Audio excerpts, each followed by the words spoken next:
राशि का आज शादी के बाद पहला दिन था। नींद खुलते ही आंखों में वही सपने तैर रहे थे कि आज सब उसे दुल्हन की तरह देखेंगे, प्यार करेंगे, हंसते हुए उसका स्वागत होगा और शायद सासू माँ भी उसके सिर पर हाथ फेरेंगी। पर ऐसा कुछ नहीं हुआ। सुबह आंखें खुली तो दरवाजे पर एक आवाज़ आई, कल से जल्दी उठ जाया करो, ये मायका नहीं है। राशि चौंक गई। उसे उम्मीद थी कि पहले दिन थोड़ा प्यार मिलेगा, थोड़ा अपनापन, पर पहले ही दिन ये सुनकर दिल जैसे सिमट गया। उसने सोचा शायद थकी होंगी सासू माँ, थोड़ा समय लगेगा सब ठीक होने में। कुछ दिन बीते। राशि हर दिन पूरी कोशिश करती, घर के काम, खाना, कपड़े, पूजा, हर चीज समय पर करती, लेकिन सासू माँ की आवाज़ में कभी मिठास नहीं आई। मेरे बेटे के लिए अच्छे से बना करो, महंगे कपड़े हैं, हाथ से धोने पड़ेंगे। इतनी देर तक सोती क्यों हो, तेज तैयार हुआ करो, दिन भर क्या करती हो। राशि धीरे धीरे अंदर से थकने लगी थी। उसका पति मनोज बहुत अच्छा इंसान था, प्यार करता था, मुस्कुरा कर पूछता सब ठीक है ना, पर उनके पास भी ज़्यादा वक्त नहीं होता। सुबह ऑफिस, शाम को थक कर घर आना और फिर माँ की नज़रों में ये ध्यान रखना कि पत्नी से ज़्यादा बात ना हो। राशि की हिस्से में आते थे कुछ मिनट, बस दो बातें, एक मुस्कान और फिर अकेले कमरे की खामोशी। उसने खुद से बात करना शुरू कर दिया। अब उसे आईना देखना अच्छा नहीं लगता था। कभी अपने गहनों को छूती तो सोचती ये तो शादी वाले दिन के लिए थे, अब तो मैं बस घर के कामों में खो गई हूँ। एक दिन वो बीमार पड़ गई, तेज बुखार था, शरीर कांप रहा था, फिर भी उसने रसोई संभाली।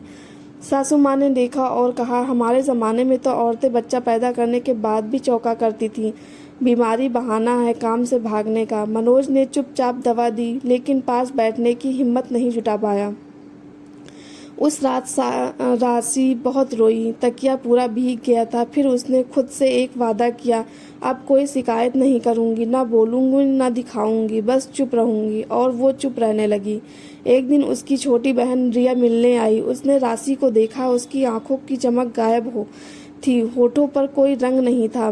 रिया ने जाते जाते एक पर्ची राशि के तकिए के नीचे रख दी।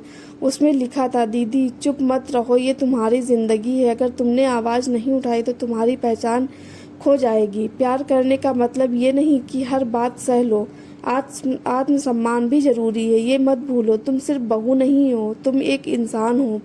तुम्हें भी हक है कि कोई तुम्हें समझे, तुमसे प्यार करे और तुम्हें वो सम्मान दे जो हर इंसान को मिलना चाहिए। उस रात राशि ने वो पर्ची बहुत देर तक देखा, आंखें भर आई। सुबह फिर वही बात हुई, मेरे बेटे के लिए पराठा बना दो और कपड़े हाथ से धो देना। राशि ने पहली बार सासू माँ की आंखों में देख कर कहा, मम्मी जी खाना मैं बना दूंगी, लेकिन कपड़े मैं मशीन से ही धोऊंगी, हाथ से धोने से मेरी तबीयत बिगड़ती है। सासू माँ चुप हो गई। मनोज ने पहली बार सबके सामने कहा, माँ राशि कोई नौकरानी नहीं है, अगर वो थक जाती है तो हम सबको समझना होगा, सिर्फ बहू ही क्यों झुके। धीरे धीरे घर के बदलाव आने लगा। अब मनोज हर रविवार को राशि को बाहर ले जाता, कभी एक कॉफ़ी, कभी कोई पुरानी हिंदी फिल्म। राशि ने फिर से आईना देखना शुरू किया। उसने रिया की चिट्ठी को फ्रेम करवा लिया और ड्रेसिंग टेबल पर रख दिया। राशि अब भी वही थी, पर अब उसकी चुप्पी आवाज़ बन गई थी। शायद वो आपकी पड़ोसन हो, आपकी बहन हो, या आप खुद हो।